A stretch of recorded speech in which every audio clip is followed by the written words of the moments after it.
नमस्कार, सुलगता सवाल में आपका स्वागत है। मैं हूं आपके साथ आरजू दुबे। मोदी सरकार अब भ्रष्टाचारियों पर बड़ी स्ट्राइक करने वाली है। इस कार्रवाई से 40,000 कंपनियों पर ताला लटक जाएगा और इन फर्जी कंपनियों से पाई पाई की वसूली की जाएगी।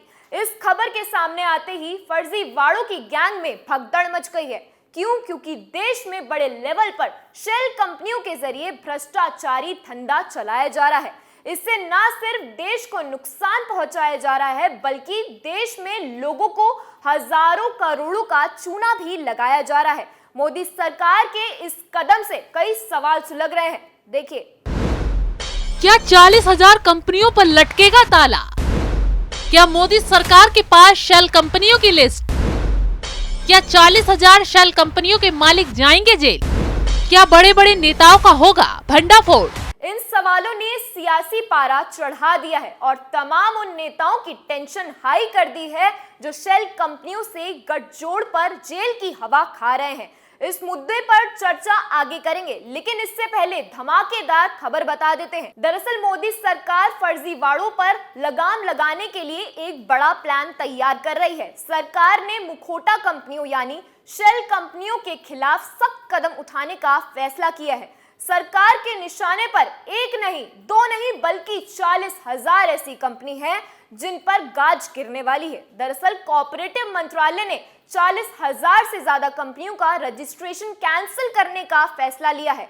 इसमें से सबसे ज्यादा कंपनियां दिल्ली और हरियाणा में पंजीकृत हैं। इन दोनों राज्यों में 75,000 से अधिक मुखौटा कंपनियां रजिस्टर्ड हैं। 6 महीने से सभी शेल कंपनियों पर गाज। एक रिपोर्ट के मुताबिक कॉर्पोरेटिव मंत्रालय ने ऐसी कंपनियों को छांटा है जिसका कारोबार 6 महीने से निष्क्रिय यानी फर्जी रहा है। ऐसी कंपनियों का लाइसेंस रद्द करने का फैसला लिया गया है, साथ ही उन पर कार्रवाई भी की जाएगी। रिपोर्ट के मुताबिक मामले से जुड़े अधिकारियों का कहना है कि इन मुखौटा कंपनियों के जरिए मनी लॉन्ड्रिंग जैसे आपराधिक गतिविधियों को बढ़ावा मिलने का अंदेशा है। इन कंपनियों पर ताला लटकाने के साथ साथ इनके मालिकों को भी जेल में भरा जाएगा। उनसे एक एक कौड़ी का बारीकी से हिसाब लिया जाएगा। रिपोर्ट के मुताबिक इन कंपनियों का इस्तेमाल गलत तरीके से विदेश पैसा पहुंचाने का काम किया जाता था, यानी कि इन कंपनियों में काली कमाई का जमकर इस्तेमाल होता है। बता दें कि सरकार लगातार ऐसी कंपनियों को चिन्हित कर कार्रवाई करती है। बीते साल भी ऐसे ही 1000 कंपनियों पर गाज गिरी थी और फिर 40,000 कंपनियों पर एक्शन के लिए लिस्ट फाइनल हो गई है, जिससे देश में भ्रष्टाचारियों में बड़े बड़े राजनेताओं में हड़कंप मच गया है। बता दें कि पहले उन कंपनियों पर एक्शन लिया जा रहा था जो करीब 2 साल से कोई कामकाज नहीं कर रही थी, और अब जो कंपनी इस दौरान हुए कारोबार का डेटा शेयर नहीं कर रही है। लेकिन इस बार केवल 6 महीने से निष्क्रिय कंपनियों को भी चुना गया है, यानी कंपनियों को 6 महीने से डाटा अपडेट नहीं है, उनका नपना लाजमी है। नोटबंदी के बाद एक्शन तेज। बता दें कि नोटबंदी के बाद से मोदी सरकार मुखौटा कंपनियों पर तेज कार्रवाई कर रही है। शक है कि इसमें काले धन का इस्तेमाल होता है। कॉर्पोरेटिव मंत्रालय के आंकड़ों के मुताबिक देश में करीब 23 लाख कंपनियां रजिस्टर्ड हैं, जिसमें से अभी करीब 14 लाख कंपनियां ही कामकाज कर रही हैं। आंकड़े बताते हैं कि अभी तक करीब 8 लाख कंपनियां अपना कारोबार बंद कर चुकी हैं। कंपनी बंद होने के बाद भी वसूला जाएगा बकाया। सरकार ने मुखौटा कंपनियों पर केवल ताला लगाने का फैसला ही नहीं लिया, बल्कि उन पर सरकार की जो भी देनदारी है उसे भी वसूला जाएगा। मामले से जुड़े अधिकारी ने बताया कि ऐसी कंपनियों और उनके निदेशकों पर बकाये को खत्म नहीं किया जाएगा। साथ ही अगर कंपनी की ओर से कोई लेन देन हुआ है तो उसके निदेशक को अपनी कंपनी के प्रतिनिधि को जवाब तलब किया जाएगा, यानी इन कंपनियों पर ताला लगाने के बाद भी इनसे बकाया वसूलने में नहीं झिझका जाएगा। यानी इन कंपनियों पर ताला लगाने के बाद भी इनसे बकाया वसूलने में कोताही नहीं की जाएगी, यानी कि इन सभी फर्जी कंपनियों के साथ साथ उनके मालिकों को भी जेल में डाल दिया जाएगा। साथ ही फर्जीवाड़ी की सारी रकम भी वसूली जाएगी। लेकिन कहा जा रहा है कि जांच एजेंसी की रडार पर अब बड़े बड़े नेता, राजनेता आ सकते हैं। क्यों? क्योंकि अब जेल की हवा खा रहे तमाम पार्टियों के नेता पर मनी लॉन्ड्रिंग का आरोप लगा हुआ है, यानी शेल कंपनियों से फर्जीवाड़े के आरोप में कई नेता जेल में हैं। सबसे पहले बात केजरीवाल के चहेते और दिल्ली के स्वास्थ्य मंत्री की करते हैं।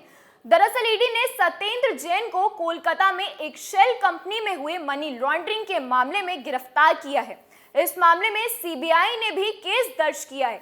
ईडी की हिरासत में सत्येंद्र जैन पर लगातार दस्तावेज और बैंक खाते दिखाकर पूछताछ की गई है, लेकिन वो भी सवाल का जवाब नहीं दे पा रहे हैं। वहीं दूसरी तरफ इस मामले में इन शेल कंपनियों के मालिक जीवेश मिश्रा ने जांच एजेंसियों के सामने कबूल किया है कि नकदी देकर उन्होंने सत्येंद्र जैन और उनके सहयोगियों की कंपनी में शेल कंपनियों के जरिए पैसा भेजा था।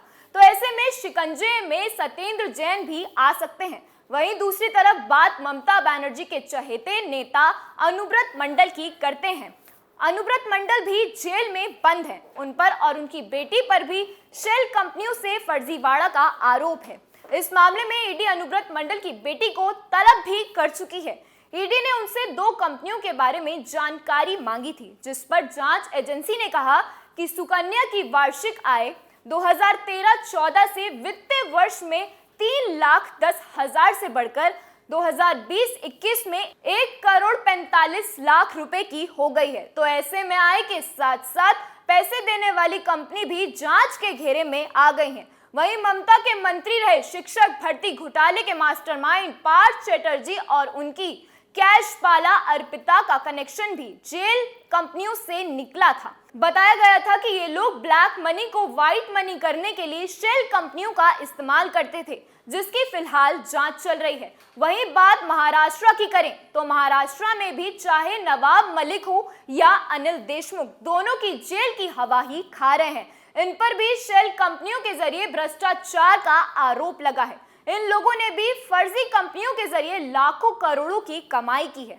मनी लॉन्ड्रिंग के तहत ईडी केस की जांच कर रही है। ऐसे में आरोप शिवसेना के बड़बोले नेता संजय राउत पर लगे हैं। मनी लॉन्ड्रिंग के तहत संजय राउत भी जांच एजेंसी की रडार पर हैं। तो ऐसे में अब नेताओं की धड़कन और बढ़ने वाली है, क्योंकि मोदी सरकार ने सख्त कदम उठाते हुए शेल कंपनियों पर हंटर चलाने और इन कंपनियों के जरिए पैसे कमाने वाले लोगों पर नकेल कसने का प्लान बना लिया है। मोदी सरकार के पास न सिर्फ शेल कंपनियों की लिस्ट है, बल्कि वो नाम भी हैं जिन्हें जेल के पीछे भेजना है और भ्रष्टाचार के खिलाफ एक वसूल पैसा करना है। सुलगता सवाल में आज के लिए बस इतना ही। कल एक बार फिर हाजिर होंगे एक नए मुद्दे के साथ। तब तक के लिए आप देखते रहिए कैपिटल टीवी। नमस्कार।